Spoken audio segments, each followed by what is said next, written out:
Nosso bondoso Deus, nosso Pai querido, no final desse santo sábado, nós estamos aqui desejosos da sua companhia, desejosos também, Senhor Deus, de erguer as nossas vozes a Ti em agradecimento por tudo aquilo que o nosso Deus fez, no sentido de nos resgatar desse mundo mau.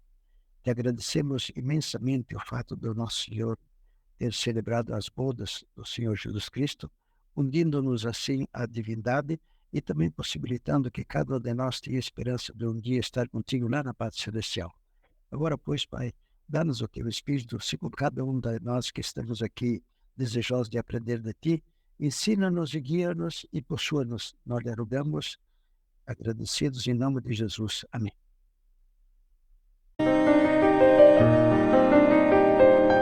Muito bem. Hoje, então, nós vamos conversar a respeito do tema Estai em mim. Entende? E esse tema ali, nós sabemos, entende, que ele é o principal tema que existe na Bíblia. Não existe nenhum outro tema que possa superar a esta realidade do que Jesus Cristo falou: permanecei em mim e eu permanecerei em vós. Na verdade, ele é tido como a espinha dorsal do Evangelho eterno, a espinha dorsal do plano da salvação. Ele está exatamente ligado com o Evangelho eterno. Ele está, de fato, ligado a essa realidade do estar em Cristo. E Jesus Cristo falou assim: de permanecer em mim e eu permanecerei em vós. E como ele é, de fato, entendido? A maior parte dos que estudam a palavra de Deus, eles consideram que estar em Cristo significa permanecer em comunhão com Ele. De fato, estar em Cristo envolve também o, o, o estar em comunhão com Ele. Porém, o assunto é muito, muito mais profundo. Muito bom. Nós então estávamos conversando, de que hoje nós vamos tratar a respeito do estar em Cristo. Jesus Cristo falou: está em mim. E nós sabemos, entender que esta é a espinha dorsal do Evangelho eterno. O Evangelho eterno tem como fundamento exatamente essa realidade de estar em Cristo. E a maior parte de nós compreende que estar em Cristo significaria estar em comunhão com Cristo. Mas a realidade, ela é bem mais profunda. Eu até lhe coloquei aqui esse tatu bola ali, né? E que alguém ele pudesse dizer assim: bom, isso é uma bola, né? Certo? Mas ele é extremamente mais do que é uma bola, né? Entender que estar em Cristo significaria apenas estar em comunhão com Cristo, seria olhar para esse animal ali e dizer, entender, que é uma bola, simplesmente uma bola é uma coisa bem simples, né? Mas esse tema, ele é extremamente mais profundo. Se nós entendermos que estar em Cristo significa apenas estar em comunhão com Cristo, nós estaríamos nadando exatamente na superficialidade. Nós não poderíamos, de forma nenhuma, dizer que nós estamos enquadrados dentro de um melhor conhecimento do que significa o Evangelho eterno. Estar em Cristo é muitas vezes, é muito superior, e nós vamos então tratar exatamente deste tipo de realidade. Muito bem.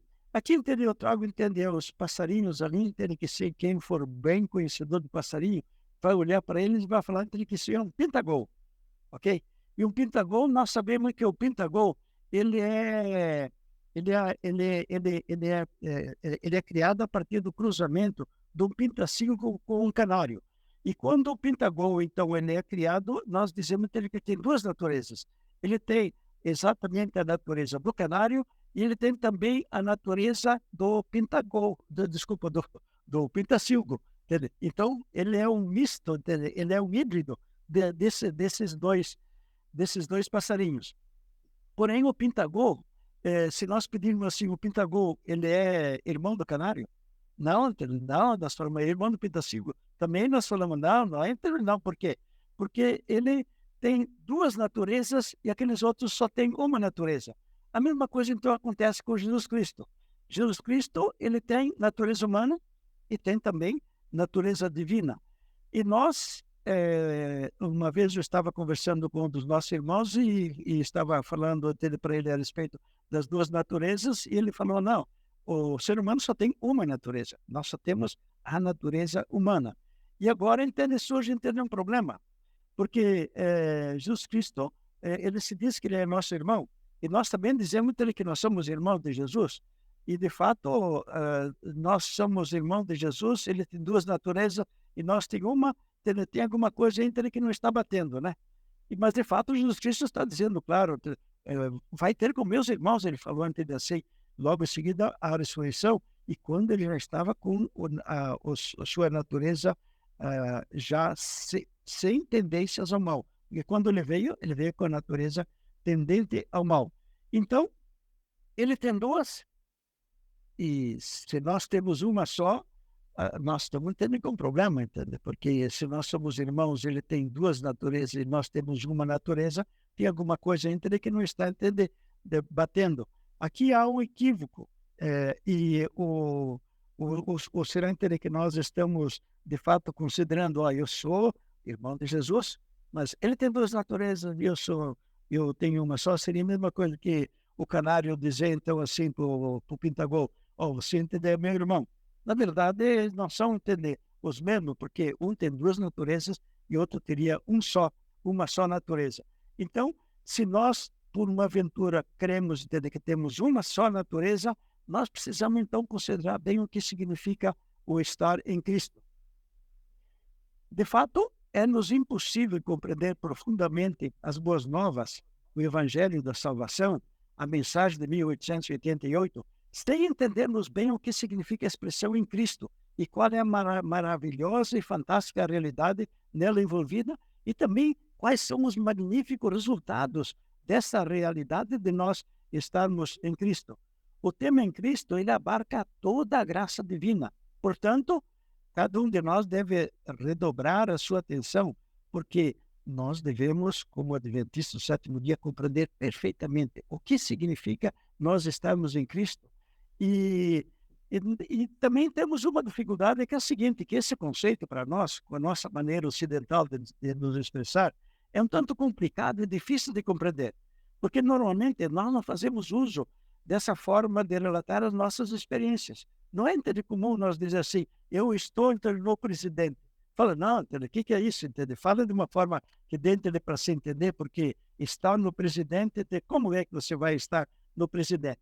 Porém, esse aqui é exato a nossa dificuldade, é como é que alguém está em outra pessoa e o que esse linguajar bíblico ele quer expressar quando ele diz que nós podemos estar em uma outra pessoa.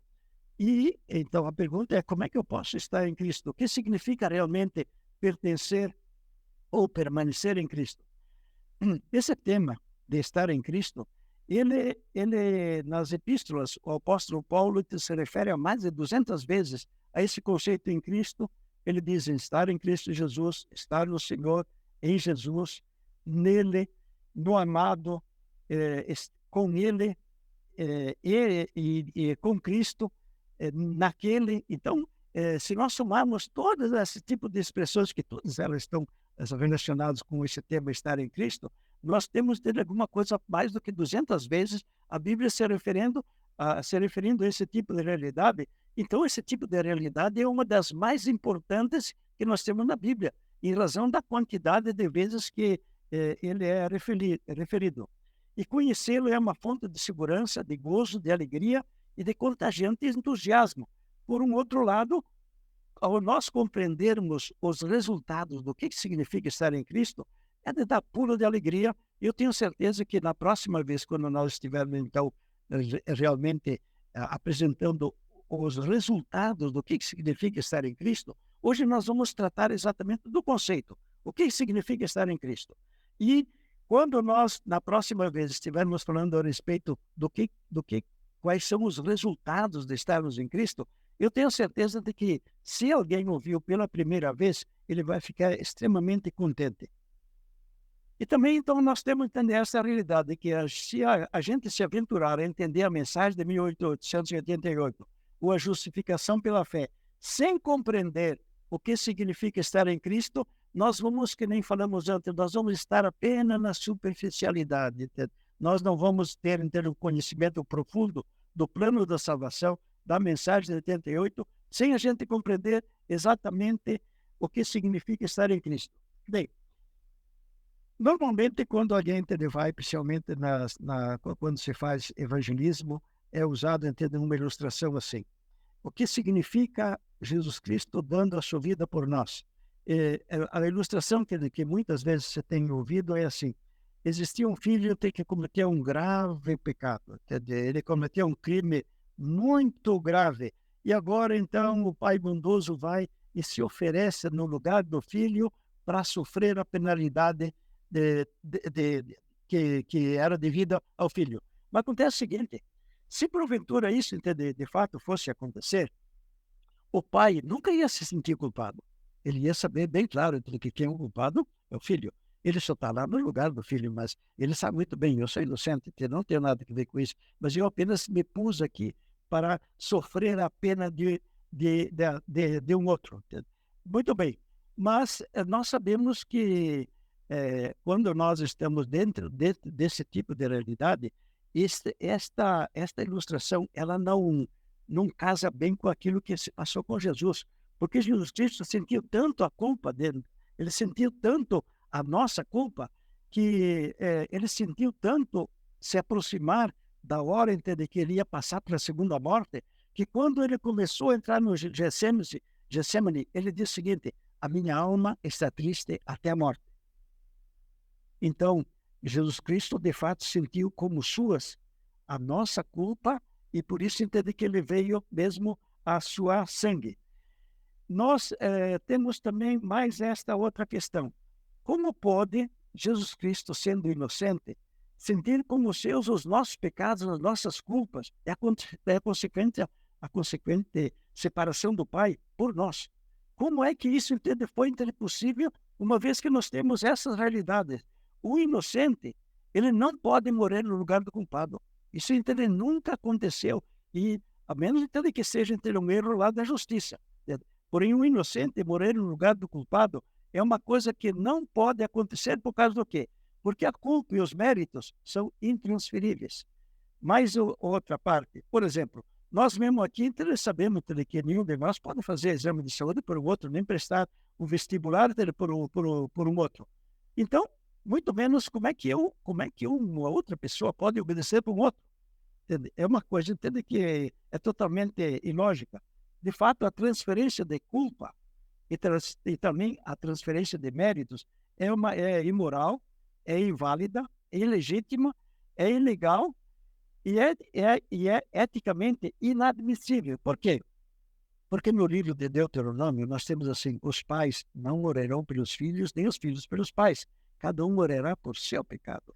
Mas no livro de Ezequiel, o filho não carregará a iniquidade do pai, nem o pai carregará a iniquidade do filho. A justiça do justo ficará sobre ele, e a perversidade do perverso ficará sobre ele também. Então, a própria Bíblia entende que isso é uma coisa impossível, e também as leis. Não existe a possibilidade de um de nós chegarmos lá para o juiz e falar aquela sentença, entendeu? O senhor coloca sobre mim, entende, que eu quero padecê-la no lugar. Isso é uma coisa que é totalmente ilegal e imoral. A transferência de culpa não é aquilo que a Bíblia nos oferece. Porém, para a nossa mente moderna, nós temos muita dificuldade em compreender o que significa estar numa outra pessoa. Mesmo tendo essa expressão do Coríntios, que diz assim: vós sois o corpo de Cristo, ele não entra tão fácil dentro da nossa mente. Agora, então, eu vou usar essa ilustração de uma gata que ela está com os gatinhos dentro de si.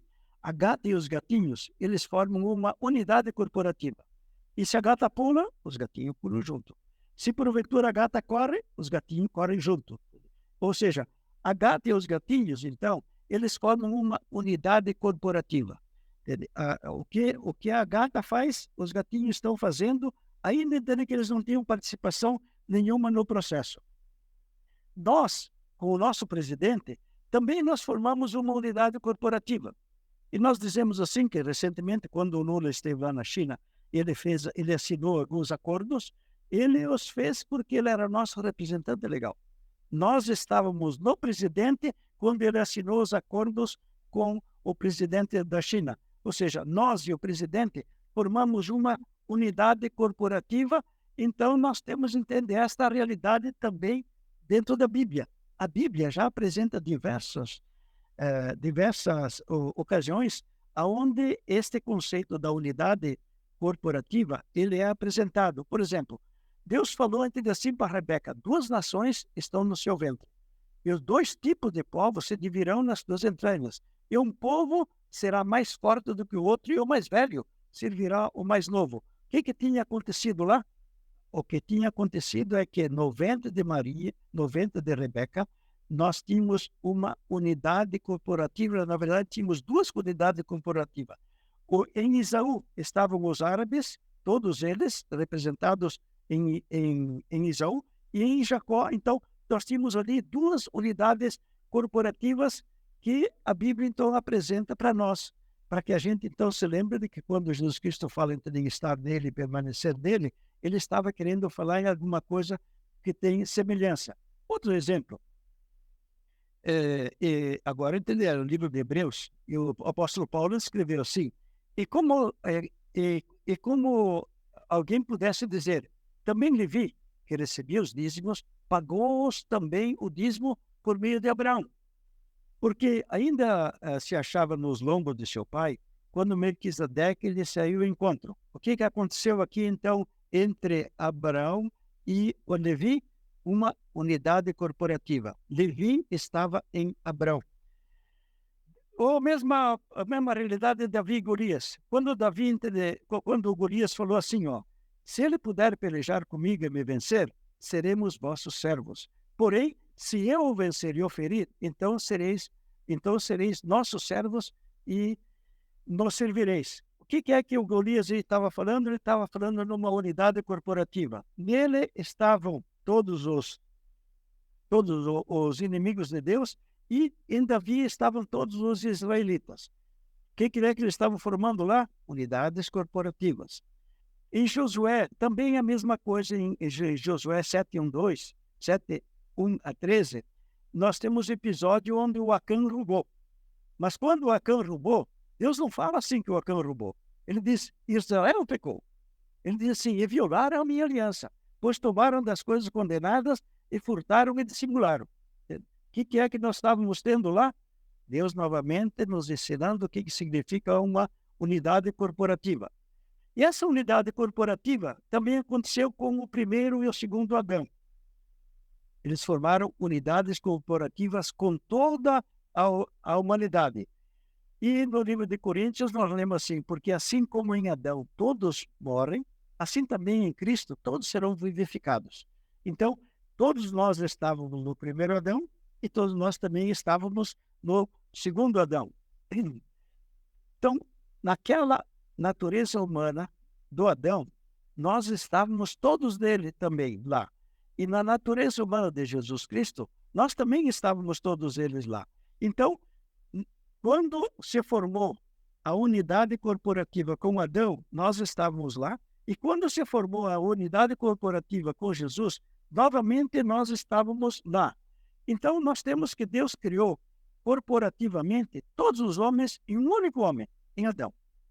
Em Adão, todos nós estávamos lá, e por isso entende que como nós estávamos naquela natureza humana que era representativa de todos nós fomos criados originalmente com tendências ao bem. Porém, quando Satanás arruinou o Adão, ele não arruinou o Adão somente, ele arruinou Adão e todos aqueles que estavam nele, e por isso entende que nós viemos a nascer com tendências ao mal.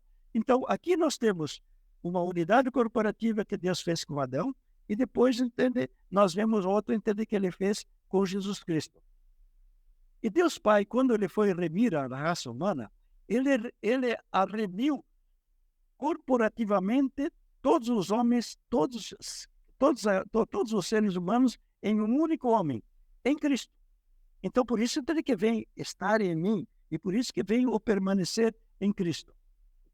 Quando ele assumiu a nossa natureza humana pecaminosa, o que entende que aconteceu? Foi o dia que a Bíblia apresenta como o mais feliz da divindade. Foi o dia do seu desposório, diz no livro de Cantares. No Cantares 3:11 diz assim: foi o dia do seu desposório, o dia do júbilo do seu coração. E por que entender que foi o dia do júbilo do seu coração? Por que é que nesse dia Jesus Cristo noivou com sua esposa, com a humanidade? Mas por qual motivo que foi o dia mais feliz do trio celestial? Exatamente porque foi o dia que eles mais deram. Foi o dia do júbilo do seu coração, e vocês podem conferir isso no livro de Cantares 3:11. Foi o dia mais feliz porque foi o dia que eles mais deram. E a Bíblia nos diz que mais bem-aventurado é quem dá. E não houve e nem vai haver uma outra história, nós não vamos ter um outro fato aonde Deus Pai vai dar mais do que no dia que ele celebrou as bodas de seu filho no ventre de Maria. Quando então, no ventre de Maria, o Pai uniu a natureza divina de Jesus com a natureza humana, o que aconteceu? Nós estávamos naquela natureza humana de Jesus Cristo. E o que entende que isso deu de resultado? Assim nós fomos unidos à natureza divina. Normalmente nós não temos bem esse conceito dentro de nós, de que nós fomos unidos com a natureza divina, por causa que não é de todo bem conhecido, pelo menos da sua profundidade, não é muito conhecido o fato de que Jesus Cristo, quando ele uniu a natureza humana com a natureza divina, ele tinha nós dentro, na sua natureza, e nós fomos unidos à divindade. Então, nós devemos ter este ponto como um dos pontos principais da doutrina da salvação. Nós não temos uma única natureza. Quando Jesus Cristo uniu a natureza divina com a natureza humana no ventre de Maria, nós estávamos naquela natureza, e por isso entende que a natureza humana de Cristo, quando ela representou corporativamente toda a raça, e ele veio com a natureza do Adão, com tendências ao mal que nem nós, então todos nós, ao estivemos em Cristo na encarnação. Porque o livro de Gálatas fala exatamente isso. Porque todos vós sois um em Cristo. Ou seja, nós formamos uma unidade corporativa com Jesus Cristo, e esse é o fundamento do plano da salvação. Assim, como ele sendo o nosso representante, ele passou a poder agir em nosso nome, da mesma forma que o nosso presidente, quando ele vai entender, ele está representando todos os brasileiros, e todos os brasileiros poderiam dizer assim: nós assinamos o acordo com a China no nosso presidente. Isso seria entender o linguajar bíblico de expressar o que significa nós estarmos em Cristo Jesus. Bem, quando no ventre de Maria o Pai uniu a natureza divina de Jesus Cristo com a natureza humana pecaminosa, nós estávamos nessa natureza pecaminosa de Jesus, e nós fomos unidos à natureza divina, ou seja, nós fomos unidos à divindade. Assim, a natureza humana de Cristo representou corporativamente toda a raça pecaminosa tendente ao mal, ou, em outras palavras, todos os humanos estavam em Cristo na encarnação. Por quê? Todos vós sois um em Cristo, diz o livro de Gálatas 3:28. E assim, por ele ser nós, ele passou a agir em nome e em realidade por toda a humanidade. E sim, também ele se tornou responsável por todos os seres humanos, inclusive por cada um de nós. Quando Jesus então veio e ele viveu perfeitamente, como todos nós estávamos em Jesus Cristo, então nós vivemos aquela vida perfeita, porque ele representou todos nós, e quando ele viveu, nós estando nele, também vivemos. Ele, sendo nós, viveu vitoriosamente, satisfazendo perfeitamente todas as demandas da lei em nosso favor. Nós somos todos legalmente perfeitos nele, exatamente por quê? Porque quando ele veio viver, nós estávamos nele, ele era o nosso representante legal, e tudo aquilo que ele fez, nós o fizemos porque nós estávamos nele.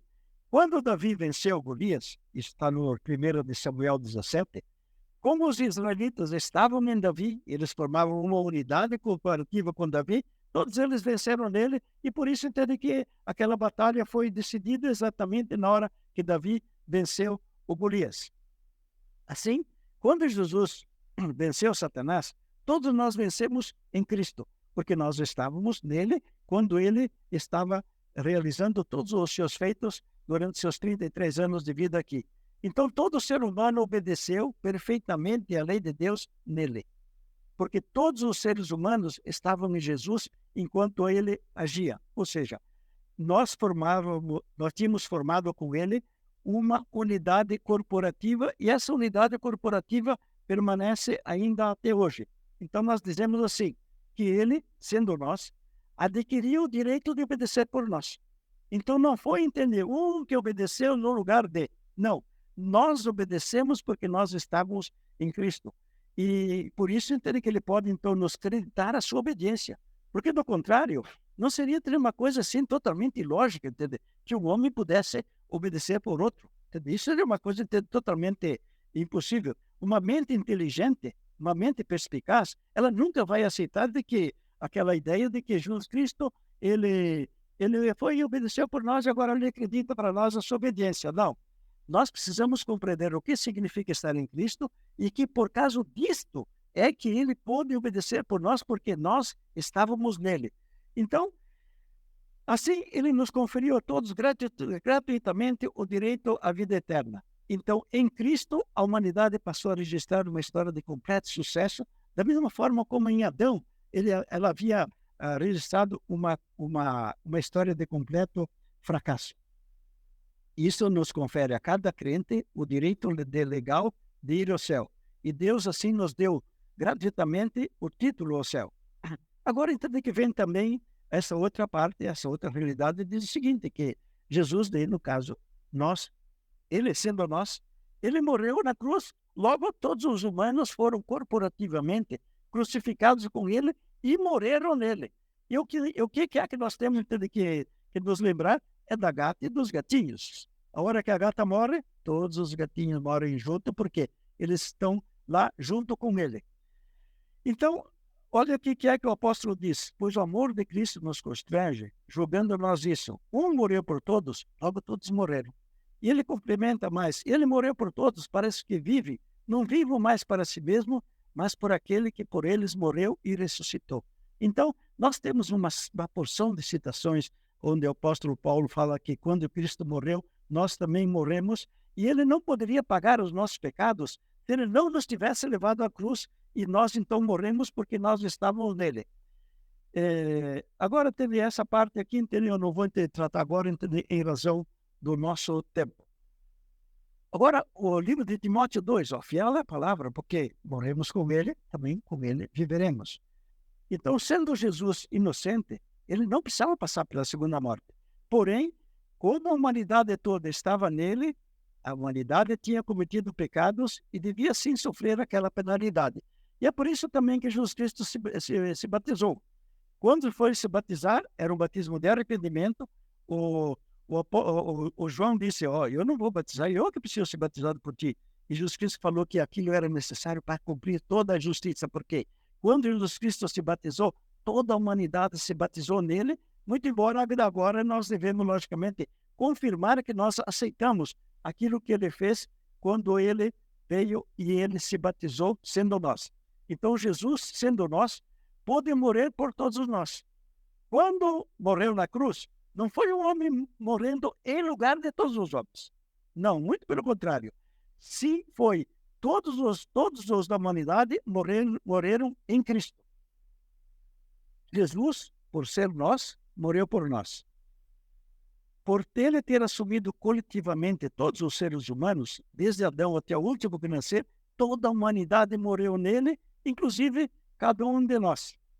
Na cruz, Cristo não foi simplesmente um homem morrendo no lugar de todos. Muito pelo contrário, assim como nós vimos até agora, isso teria sido ilegal e antibíblico. E agora, o que Jesus Cristo fez logo em seguida que morreu? Ele ressuscitou. E quando ele ressuscitou, corporativamente, todos nós ressuscitamos em Cristo. E o apóstolo diz, entender exatamente que agora nós devemos viver em novidade de vida exatamente por esse fato. Ele diz assim: então, se ressuscitastes com Cristo, buscai as coisas de cima. Então, percebe, entende que toda a Bíblia ela está fundamentada nesse conceito em Cristo, em que nós formamos uma unidade corporativa com Ele. Quando Jesus ressuscitou, a raça humana inteira ressuscitou nele, glorificado, isto é, com uma natureza sem tendência do mal. Quando ele passou da morte para a vida, todos nós triunfamos nele para vivermos em novidade de vida. E isso está no livro de Romanos. Então, quando Jesus Cristo agora foi e subiu ao céu, o livro de Efésios diz: Deus nos fez assentar nos lugares celestiais em Cristo, ou seja, como nós hoje ainda estamos em Cristo, quando ele se assentou no trono, nós estamos assentados no trono em Cristo. E a realidade também é que todo ser humano esteve nele também quando ele subiu ao céu para exercer o seu ministério no santuário celestial. Então, compreender a expressão em Cristo significa compreender como que legalmente cada um de nós fomos unidos à divindade. Fomos unidos à sua natureza divina. E como todos os atos de Cristo, tanto os feitos como aqueles também que ele vai fazer durante a toda a eternidade, todos eles nos pertencem. Agora aqui tem uma pequena pausa. Toda a humanidade estava em Cristo, e como toda a humanidade estava em Cristo, quando ele uniu a natureza humana com a natureza divina, então, seja ímpio, ou seja aquele que já aceita Jesus, todos estavam em Jesus Cristo quando ele uniu. Agora, o que é que Deus faz? Deus não chega para nós assim e diz: olha, você agora vai aceitar a natureza divina, quer você queira, quer não. Não. Ele, como é extremamente gentil, ele possibilita que a gente aceite ou recuse. Entende? Nós não temos de forma nenhuma a condição de que Deus Pai estivesse dizendo para nós somos obrigados a aceitar o fato que nós estamos em Cristo. Não, nós podemos rejeitar. E quando nós confirmamos que nós estamos em Cristo, e então significa aceitar a Jesus como seu Salvador, exatamente acontece o novo nascimento, que é nada mais, nada menos do que como se fosse uma ativação da natureza divina. E isso, entende, a obra do Espírito Santo, e nós sabemos que Jesus Cristo falou bem para Nicodemos: é necessário que você nasça de novo. Então, o nascer de novo é nada mais, nada menos do que nós confirmamos: sim, Senhor Deus, eu aceito que quando uniu a natureza humana com a natureza divina, eu estava lá, eu aceito o fato. Porque também nós podemos, eventualmente, rejeitar esse fato. Então, compreende você por que nós não poderíamos estar em Cristo se ele tivesse vindo em carne santa? Ora, se ele tivesse vindo em carne santa, nós não poderíamos estar nele, porque não teria sido a nossa natureza que foi unida com Cristo Jesus. Então, apenas a natureza humana que ele tomasse sobre a sua natureza divina é que poderia ser alvo da salvação. Se na encarnação sua natureza divina tivesse se unido com a natureza do Adão antes da queda, nós pecaminosos não poderíamos estar em Cristo. E por quê? Porque não teria sido a nossa natureza humana que te contendesse ao mal, que se teria unido à divindade. Então, isso, consequentemente, teria destruído completamente o plano da salvação. Não sendo nós, ele não poderia viver e morrer por nós. Então, percebe que excelente fato foi aquele que nós compreendemos, que Jesus Cristo assumiu a nossa carne pecaminosa. Se não tivesse assumido a nossa carne pecaminosa, nós não podíamos estar em Cristo, nós não teríamos sido unidos à divindade. Isso aí o que teria feito? Exatamente aquilo que acontece no pré-lapsarianismo. Quando se uniu a natureza humana com a natureza divina, nós tivemos chance de sermos salvos por estarmos em Cristo. Agora, quando daí Jesus Cristo teria vindo, nessa outra hipótese de que ele teria vindo com a natureza do Adão antes da queda, isso teria sido exatamente a destruição do plano da salvação. Então nós percebemos o quanto astuto que foi o inimigo quando ele inventou essa heresia de que Jesus teria vindo com a natureza do Adão antes da queda. Agora eu queria lhe falar a respeito de os dois aspectos da justificação. Então, nós temos que as boas novas, o Evangelho eterno, ele tem um aspecto objetivo, legal, e outro subjetivo ou experimental. Um pouco nós já falamos de quando nos referimos aí ao que significa passar pelo novo nascimento. O aspecto objetivo das boas novas, ele baseia-se exclusivamente em realidades históricas. Quais são? A encarnação, a vida, a morte, a ressurreição e a intercessão de Jesus Cristo no santuário celestial. Essas realidades históricas, elas se aplicam a todo ser humano, independente da sua vontade. Cristo é o Salvador de toda a raça, independente se a pessoa aceita ou não aceita. Isto é uma validade que ela acontece mesmo antes da pessoa estar diante da possibilidade dela aceitar ou não o Salvador. Cristo é o Salvador de toda a raça, indistintamente, pois o Pai enviou seu Filho para ser o Salvador do mundo. Olha essa outra citação. Porque confiamos no Deus vivo, que é o Salvador de todos os homens, especialmente dos que creram. Ou seja, um pecador que não aceita Cristo Jesus, ainda ele tem o coração dele batendo, o seu cérebro funciona, por causa de que, quando Jesus Cristo se uniu à natureza humana com a natureza divina no ventre de Maria, esse pecador também estava lá e ele é beneficiado exatamente por esta parte. Muito bem. E agora, então, nós temos o nascimento. O primeiro nascimento, ele é compulsório, ou seja, ele acontece independente da nossa vontade. Agora, o segundo nascimento, ele é por consentimento. Se nós não aceitarmos, ele não pode de forma nenhuma se tornar realidade. Então, sem qualquer participação ou escolha da nossa parte, nós tivemos o primeiro nascimento em Adão compulsoriamente há quanto tempo? Há 6.000 anos atrás. E que o que nós fizemos dele afetou indistintamente a cada um de nós. O que foi que nós ficamos afetados com as tendências ao mal, o sofrimento, envelhecimento e também a primeira morte. Entretanto, para nós passarmos para a segunda morte, isso acontece apenas depois de nós termos cometido o pecado pessoal e conscientemente. Então, o primeiro nascimento, ele é compulsório. O segundo nascimento, não. O segundo nascimento, ele é por consentimento. Assim também, então, sem qualquer participação ou escolha da nossa parte, o que nós fizemos legalmente em Cristo beneficiou-nos a todos compulsoriamente, bem como toda a humanidade, seja ela crente, seja não crente, seja ímpio ou não, possibilitando a continuidade da vida, a proteção contra o maligno e o sustento do pecador indistintamente. Então, tanto uma como a outra, ela veio de forma compulsória.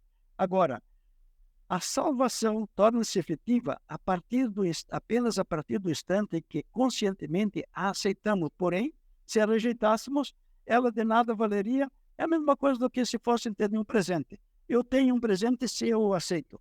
Agora, se porventura eu não o aceito, lamentavelmente, eu não vou poder ter esse presente.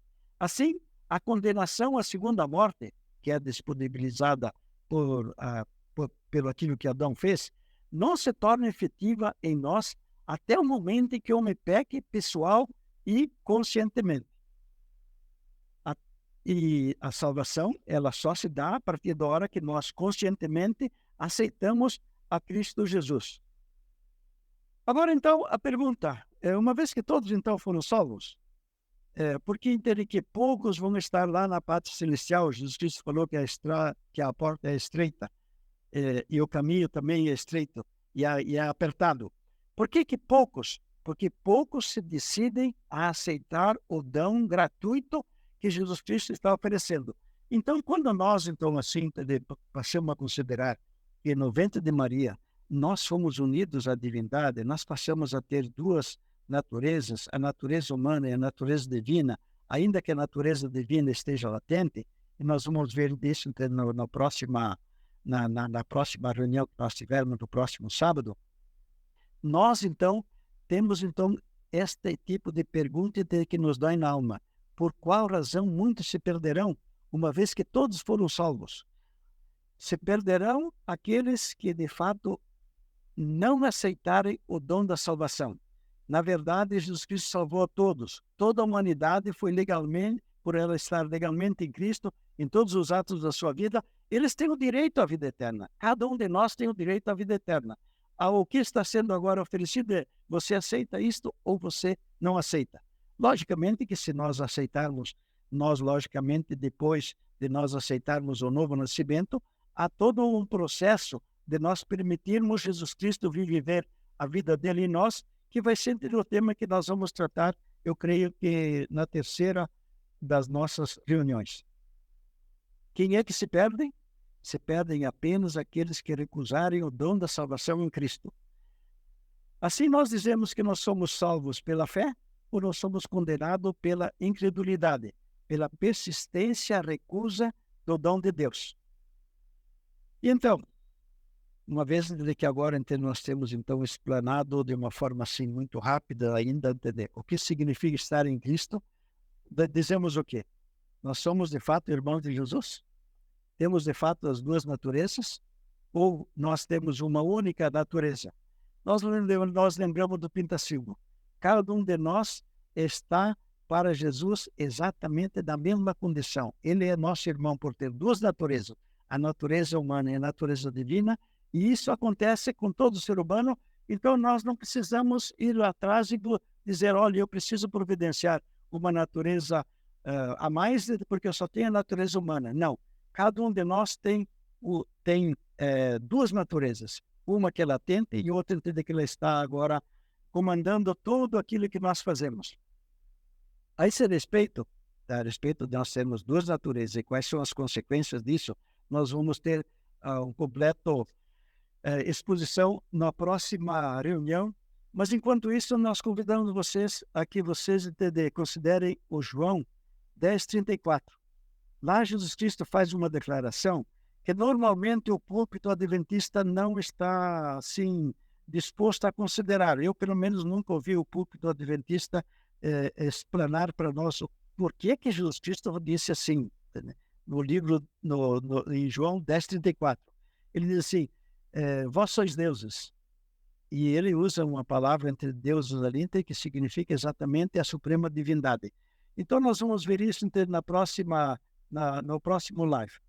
Então, de forma nenhuma, tenhamos em mente de que estar em Cristo significa apenas estar em comunhão com Ele. É extremamente mais profundo. Aqui está a espinha dorsal do plano da salvação. Nós não devemos nunca aceitar de que aquilo que nós estamos vendo agora nessa última figura ali seria apenas uma bola. Nós estamos vendo de fato um tatu, e se nós não temos uma completa compreensão do que significa nós estarmos em Cristo Jesus, nós apenas vamos ter de crer que Ele apenas significa estar em comunhão com Ele, nós estaríamos assim numa superficialidade. O plano da salvação para nós, ele não ia ter grande sentido. Mas, graças a Deus, nós agora, então, podemos dizer claramente que nós temos, então, compreensão do que significa estar em Cristo. Aqui no ventre de Maria, quando se uniu a natureza humana com a natureza divina, nós estávamos naquela natureza, ele era o segundo Adão, nós formamos com ele uma unidade corporativa e, graças a Deus, nós fomos unidos à divindade em Cristo Jesus. Então, era isso, então, minha gente, entendeu aquilo que nós tínhamos para hoje. Muito bem. Então, agora nós vamos apenas fazer a oração final. Nosso Pai, nosso Deus querido, nós estávamos aqui, Senhor Deus, considerando a respeito do que significa estar em Cristo. E nós, Senhor Deus, ficamos assombrados diante da realidade de que quando aquela natureza humana de Jesus Cristo se uniu com a natureza divina, o Senhor Deus nos uniu, o Senhor Deus nos adotou como seus filhos, o Senhor Deus nos candidatou a estarmos assentados contigo no teu trono como filhos legítimos, como irmãos de Cristo Jesus. Muito obrigado por tudo. Que esta verdade, Senhor Deus, ela possa abençoar os quatro cantos da terra e que os corações exultem de alegria ao terem contato com esta verdade de que nós estamos em Cristo Jesus e que nós vamos permanecer nele durante toda a eternidade. Muito obrigado em nome de Jesus. Amém.